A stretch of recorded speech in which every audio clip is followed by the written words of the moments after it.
The message came on a quiet Tuesday morning. All screens across Earth flickered at once, from the giant displays in Times Square to the smallest phones in remote villages. The face that appeared belonged to High Counselor Marcus of the Galactic Council. Tall, humanoid, but with silver skin that seemed to shimmer like liquid metal. Admiral James stood in the United Earth Defense Command Center, his weathered hands gripping the steel railing as he watched the alien's message unfold on the main screen. Around him, dozens of military personnel fell silent, their eyes fixed on the enormous display.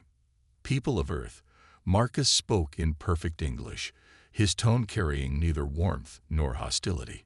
Your planet has been monitored since your first radio signals reached space. The Galactic Council has determined that your civilization has achieved sufficient technological advancement to be officially acknowledged. A murmur ran through the command center. This was humanity's first contact with alien life, but something in Marcus's cold eyes made Admiral James's combat instincts tingle with warning. As per Galactic Law Section 947, all emerging civilizations must contribute to the greater good of the galaxy, Marcus continued.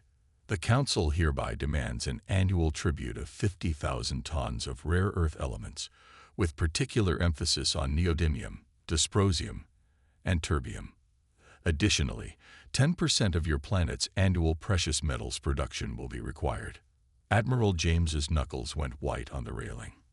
Next to him, General Thompson spat out his coffee. This wasn't first contact. It was an extortion attempt. You have 30 Earth days to prepare your first tribute, Marcus stated. To demonstrate our authority and ensure compliance, we have positioned an enforcement fleet near your Mars planet. This is standard procedure for primitive species who might not understand the importance of galactic cooperation. The image shifted to show a fleet of sleek vessels hanging in space near the red planet.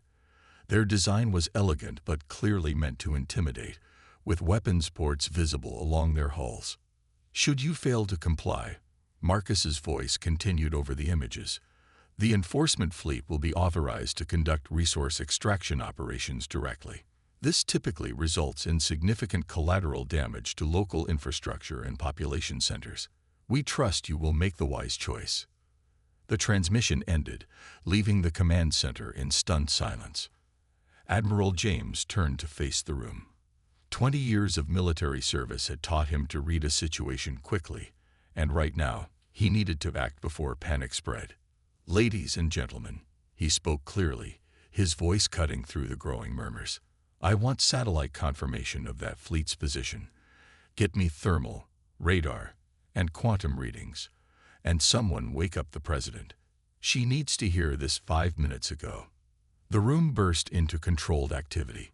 Years of drills and preparation for this exact scenario kicked in. Because despite what High Counselor Marcus believed, Earth wasn't as primitive as he thought. In her private office, President Helen Clark watched the message replay for the third time. Her face showed no fear, only calculating determination. The emergency meeting would start in 10 minutes, but she already knew humanity's answer. No species had the right to demand tribute from Earth. Madam President, Admiral James entered after a brief knock. The lunar defense grid confirms the alien fleet's position. 14 vessels holding stationary orbit around Mars. And Project Atlas? She asked quietly. The fleet is ready, James replied with a slight smile. Captain Laura reports all ships at full combat readiness. They can launch within 3 hours. President Clark nodded, standing to face the window. Below, Washington, D.C. continued its morning routine, unaware that humanity's future would be decided in the next few hours. They expect us to be primitive and afraid, she said, to bow down and pay tribute like every other young species they've encountered. She turned to face Admiral James. Let's show them how humanity responds to bullies. As emergency alerts began calling world leaders to an unprecedented global conference, deep beneath the lunar surface, Captain Laura walked through the gleaming halls of the UES Defiant. The pride of Project Atlas, humanity's secret fleet, waited silently in its underground dock. Soon, very soon, the Galactic Council would learn that demanding tribute from humans was a grave mistake. Deep beneath the lunar surface, Captain Laura walked through the gleaming corridors of humanity's greatest secret. The lights automatically brightened as she moved, revealing smooth metal walls marked with the UES, United Earth Space Force symbol. Her footsteps echoed in the vast underground chamber as she approached the main observation deck.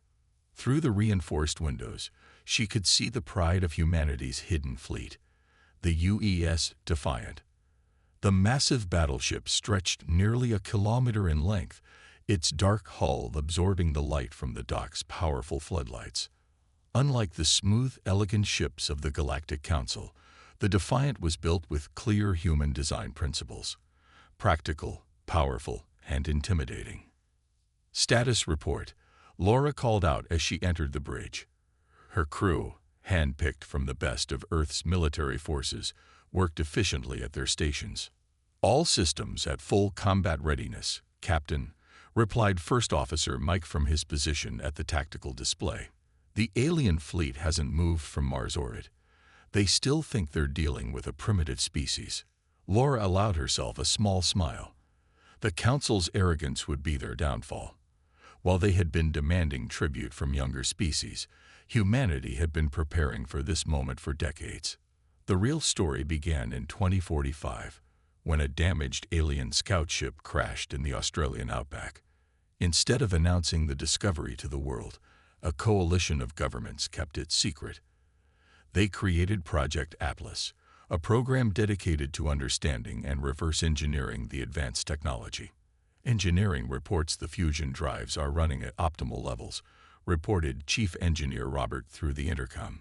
The shield generators are fully charged, and our weapon systems are ready for testing. Laura nodded, watching as her crew ran through the final combat drills. The Defiant wasn't alone. 5 other battleships of similar size waited in their lunar docks, along with 12 smaller but equally dangerous cruisers. Each vessel combined human innovation with reversed engineered alien technology, creating weapons that even the Galactic Council had never seen. Message from Admiral James, Captain, called out Communications Officer Tom. The President has finished her emergency meeting with world leaders. They've reached a decision. The bridge fell silent as Laura opened the message on her display. She read it twice, then looked up at her waiting crew. "Ladies and gentlemen," she announced, her voice firm and clear, "Earth has decided not to pay the tribute. Instead, we're going to show the Galactic Council exactly how primitive we are. Prepare for launch sequence." Throughout the lunar base, alarms began to sound. Dock workers rushed to their stations as massive doors in the lunar surface slowly began to open. The fleet that humanity had built in secret was about to reveal itself. In the Council fleet near Mars, Head Enforcer Rex watched Earth with growing impatience. The primitive planet had been given clear instructions, yet their scans showed no signs of mining operations beginning. Perhaps they needed a demonstration of power to understand their situation. "Prepare a warning shot," he commanded his bridge crew. "Target one of their outdated satellites. Show them we."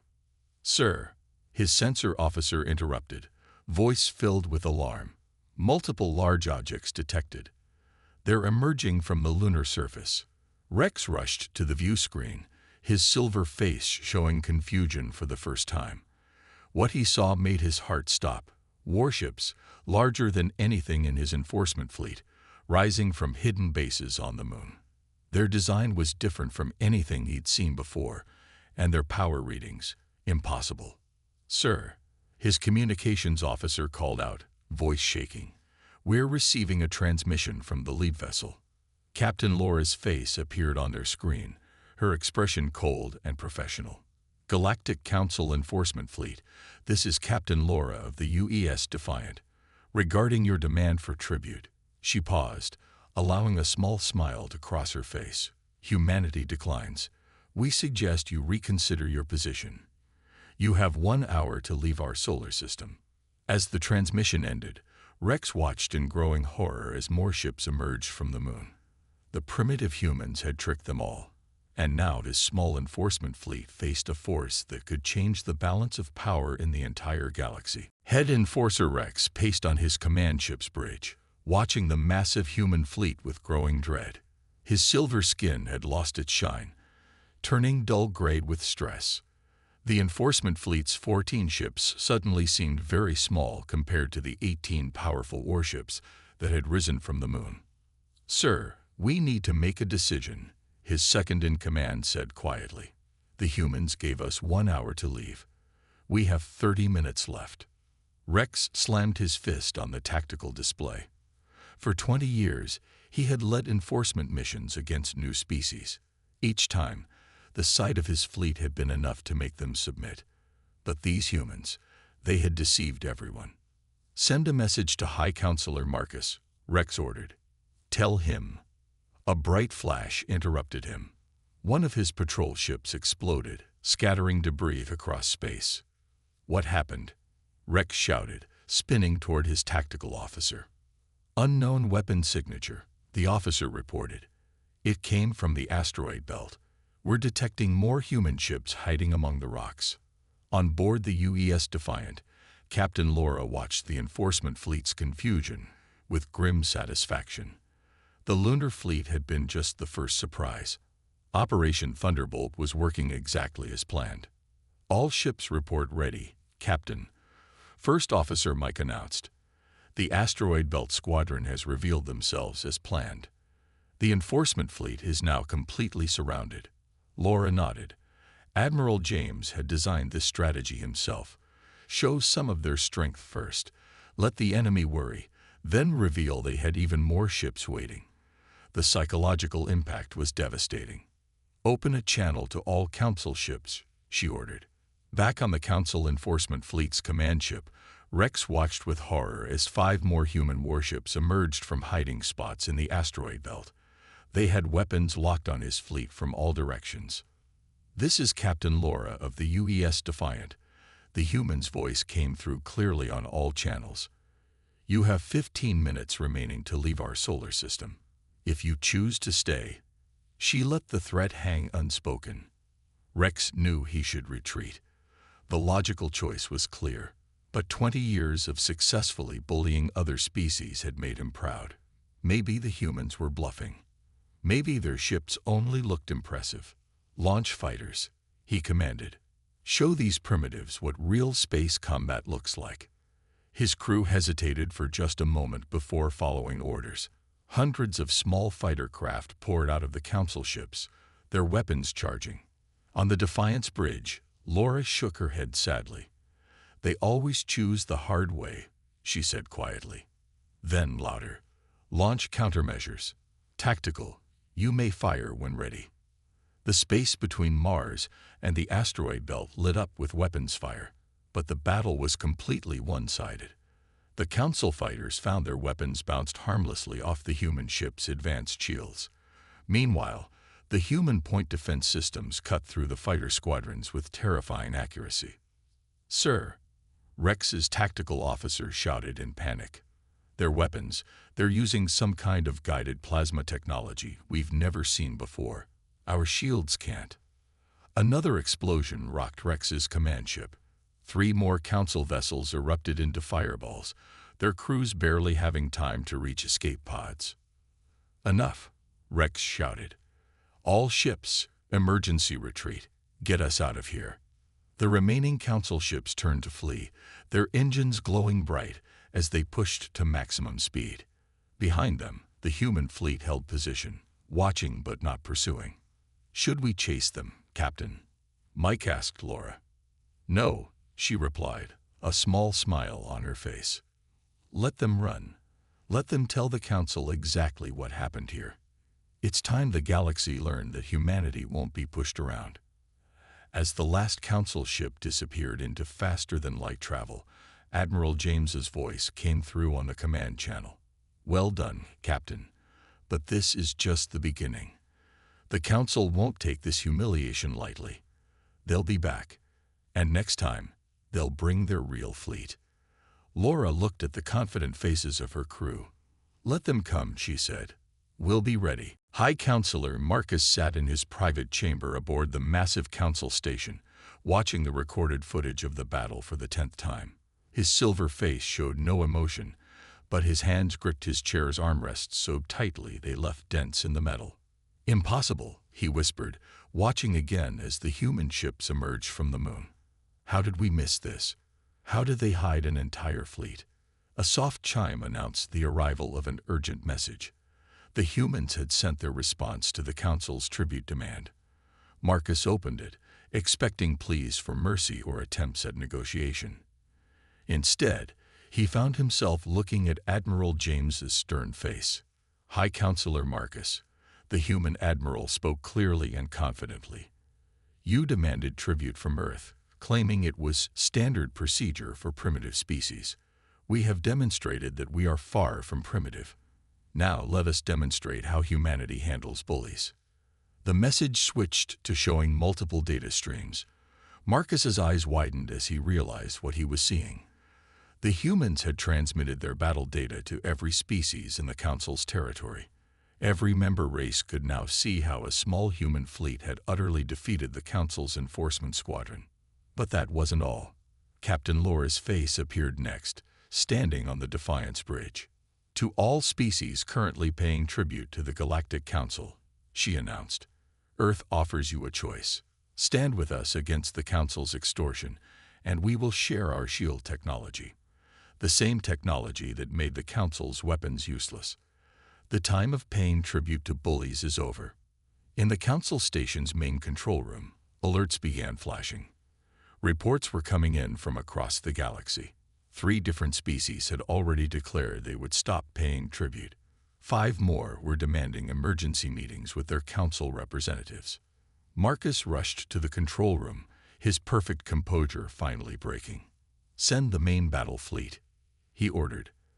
"All available ships. We must crush these humans before—" "Sir," a junior officer interrupted, his voice shaking. "We're detecting multiple human ships entering Council space through different routes. They're making contact with our tribute worlds directly." On board the UES Defiant, now patrolling near Alpha Centauri, Captain Laura received the reports with satisfaction. Operation Thunderbolt's second phase was proceeding perfectly. While the Council scrambled to respond, human diplomats were already meeting with representatives from dozens of species.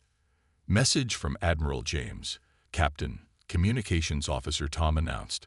"The Centaurians have officially aligned with Earth. They're offering their shipyards to help build more vessels using our shield designs." Laura nodded, watching her tactical display as more and more green dots appeared, each representing another species choosing to stand with humanity. The Council's power was built on fear and tribute. Once those were gone, it was crumbling quickly. "Captain," First Officer Mike called out, "Council battle fleet detected leaving their core systems. Looks like they're finally mobilizing their main force." "Good," Laura replied, a confident smile on her face. "Send word to all Allied ships. Operation Thunderbolt, Phase 3 begins now." Across Council space, hundreds of ships began moving into predetermined positions, but they weren't just human vessels anymore. Ships from newly liberated species joined the formation, their crews eager to fight alongside the humans who had shown them freedom was possible. In his private chamber, High Counselor Marcus watched his empire falling apart. The humans hadn't just defeated his enforcement fleet, they had given hope to every species the Council had oppressed. And now, as his main battle fleet prepared for what would surely be the largest space battle in galactic history, he finally understood his mistake. He hadn't just underestimated humanity's technology. He had underestimated their ability to unite others against tyranny. The tribute demand that was meant to subjugate one more species had instead sparked a revolution that would change the galaxy forever. The Great Hall of the Galactic Council Station buzzed with angry voices. Representatives from 50 different species argued with each other, their shouts echoing off the curved metal walls. High Counselor Marcus sat in his elevated chair, watching his authority crumble before his eyes. "The humans have proven themselves more honorable than the Council," shouted the representative from the Centauri systems, his blue-tinted skin glowing with anger. They offered us protection instead of demanding tribute. Order. We must have order. Marcus called out, but nobody listened. The council chamber, once a place of quiet obedience, had become a battleground of words and accusations. Commander Thomas, Earth's newly appointed diplomatic representative, stood calmly in the center of the chaos. He wore a simple black uniform with the UES insignia, a stark contrast to the elaborate robes of the council members. "The choice is simple," Thomas spoke, his voice cutting through the noise. "Earth offers partnership, not submission. We ask for allies, not servants. The old way of tribute and fear is over." In orbit around the station, the UES Defiant and its battle group held position. Captain Laura watched the proceedings through the station's video feed, ready to act if the council tried anything foolish. "Another ship dropping out of faster-than-light travel," Captain reported her sensor officer. "It's the main battleship of the Proxima Defense Force. They're declaring their support for Earth's alliance." Laura nodded, updating her tactical display. In the week since Operation Thunderbolt began, more than 30 species had pledged their support to Earth's cause. The Council's authority was dissolving faster than anyone had expected. Back in the council chamber, Marcus made one last attempt to maintain control. "This is treason," he shouted, standing from his chair. "The Council has maintained peace for 1,000 years. Without our guidance, the galaxy will fall into chaos." "Peace." Commander Thomas's voice was sharp with disapproval. "You call extorting resources from developing worlds peace. You call threatening species with destruction if they don't pay tribute guidance." He pulled out a small device and activated it. Holograms appeared around the chamber, showing scenes from dozens of worlds. Each image showed the same thing.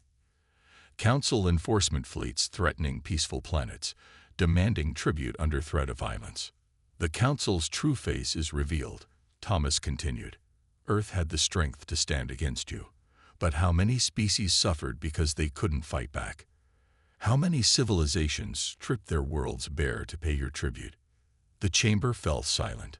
Many representatives looked away from the images, shame clear on their faces. Others nodded in agreement, their own worlds having suffered under the Council's demands. In his private command center, Admiral James watched the political drama unfold with satisfaction. But his attention was also on another display, one showing the movement of the Council's main battle fleet. "They're gathering their forces," he muttered to himself. One last attempt to maintain control through force. His console blinked with an incoming transmission from President Clark. "Admiral," she said when her image appeared, "our intelligence suggests the Council loyalists are planning a massive military strike. They'll try to crush our alliance before it grows stronger." James smiled. "Let them try, Madam President. Thanks to the Centaurian shipyards, we've already upgraded 30 Allied vessels with our shield technology. More join us every day. The Council's fear tactics won't work anymore." Back in the Council chamber, more representatives were standing up, formally announcing their withdrawal from the Council's authority. Marcus watched helplessly as his power base evaporated. In just a few days, humanity had accomplished what no other species had managed in 1,000 years. They had broken the Council's grip on the galaxy. But in the depths of space, the Council's battle fleet continued to grow. The final confrontation was coming, and it would determine the fate of every species in the galaxy. The Centaurian shipyards were a sight that took even experienced space travelers' breath away. Massive construction docks stretched for kilometers, their skeletal frames illuminated by the blue-white light of the Centauri star.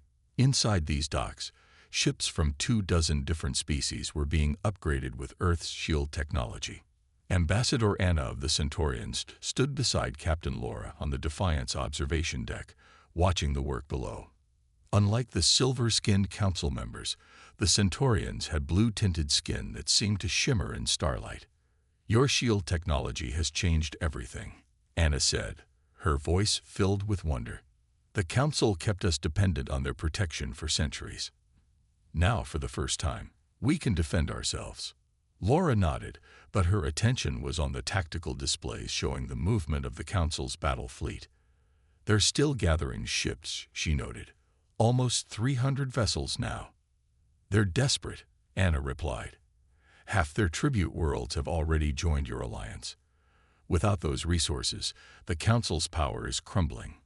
This attack will be their last attempt to maintain control." A flash of light announced the arrival of another ship dropping out of faster-than-light travel. It was a massive vessel, nearly as large as the Defiant, but with the distinctive organic curves of Proximan design. "Proximan Dreadnought Starweaver," Communications Officer Tom announced. "They're requesting permission to dock for shield upgrades." Laura smiled. The Proximans had been among the Council's strongest enforcer species, but they were among the first to join Earth's alliance when they saw a chance for real change. On the Defiance bridge, First Officer Mike was coordinating with the growing Allied fleet. Ships of all sizes and designs moved in practiced formations, learning to work together. Earth's combat doctrine was being combined with the best tactics from 24 spacefaring races. "Message from Admiral James," Mike called out. "The Council's fleet is moving. They'll be within strike range in 48 hours. Laura turned to Ambassador Anna. "Are your people ready?" The Centaurian's expression hardened. "We've paid tribute to the Council for 300 years. Watched them strip our colony worlds of resources. Trust me, Captain. We're ready to fight." In his command center aboard the Council's flagship, High Counselor Marcus watched the tactical displays with growing anger.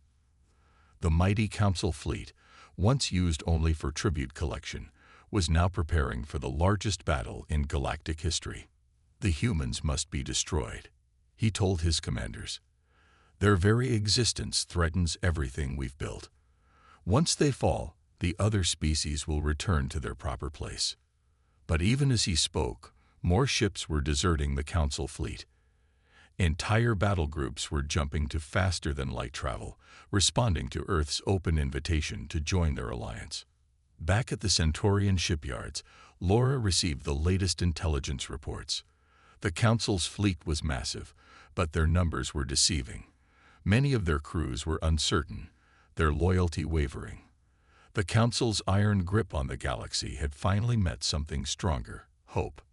"All ships, battle stations," Laura ordered. The time for waiting was over. "Begin Operation Thunderbolt, final phase." Throughout the shipyards, alarms sounded. Hundreds of ships, representing the combined might of Earth's alliance, moved into formation. Their crews were different species, but they shared a common purpose: ending the Council's reign of tribute and fear. Ambassador Anna watched the fleet assembling with pride. "The Council thought they could keep us divided forever," she said. "They never imagined their demands for tribute would unite the galaxy against them." Captain Laura's response was interrupted by another flash of light. More ships were arriving. Vessels from species that had been paying tribute to the Council just days ago. Now they came to fight alongside humanity, ready to defend their newfound freedom. The final battle for the galaxy's future was about to begin. The battle lasted less than 6 hours.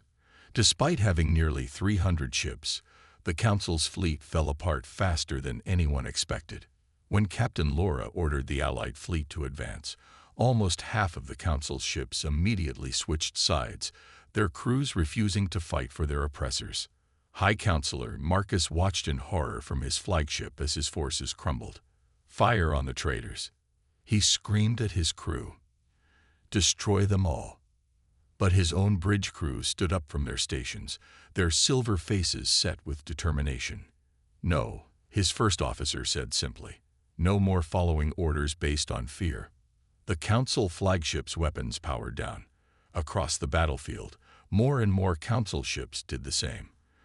The mighty fleet that had terrorized the galaxy for centuries surrendered not with a bang, but with a whisper.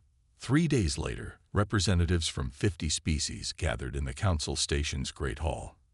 But this time, instead of cowering before the Council's demands, they came as equals. The massive chamber had been redesigned, removing the elevated platform where High Counselor Marcus once sat. Now, a circular table dominated the room. with spaces for all. Admiral James stood beside Captain Laura, watching as former Council Enforcer Rex helped organize the seating arrangements. After surrendering his ship, Rex had been one of the first to volunteer to help build the new galactic government. "Did you ever imagine this?" Laura asked, looking at the gathered species. "When we first built the Atlas fleet under the moon, did you think it would end like this?" James smiled. "We built those ships to defend Earth," he said. "Instead, we ended up freeing the galaxy.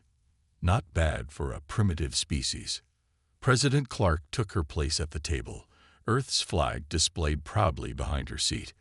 Ambassador Anna of the Centaurians sat to her right, while other species filled the remaining chairs. Former tribute worlds now sat as equals with their once oppressors, all ready to forge a new future. "The old Galactic Council is dissolved," President Clark announced, her voice carrying clearly through the chamber. "In its place, we established the Galactic Cooperative, an alliance of free worlds, working together for mutual benefit and protection." One by one, representatives stepped forward to sign the new charter. The document was simple but powerful. No more tribute demands, no more enforcement fleets, no more bullying of developing worlds. Each species would contribute what they could and receive help when they needed it. On the Defiance Bridge, now orbiting the Council Station, Laura's crew watched the ceremony on their main screen. First Officer Mike wiped a tear from his eye. 3 months ago, they demanded tribute from us, he said. Now look, we've changed the entire galaxy. The final signature on the charter belonged to the former High Counselor Marcus.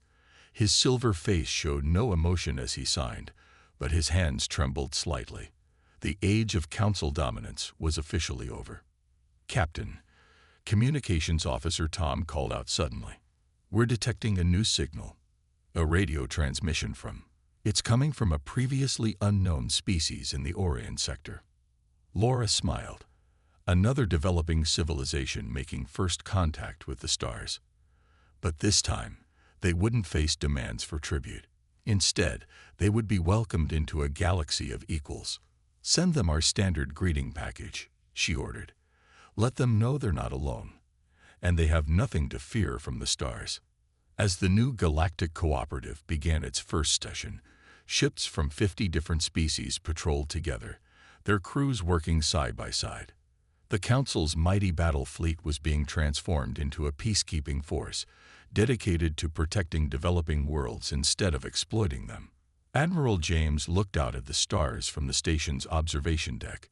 Humanity's response to the Council's tribute demand had started as an act of defiance. It had ended by uniting the galaxy, not through force or fear, but through hope and the promise of a better future for all. The age of tribute was over. The age of cooperation had begun.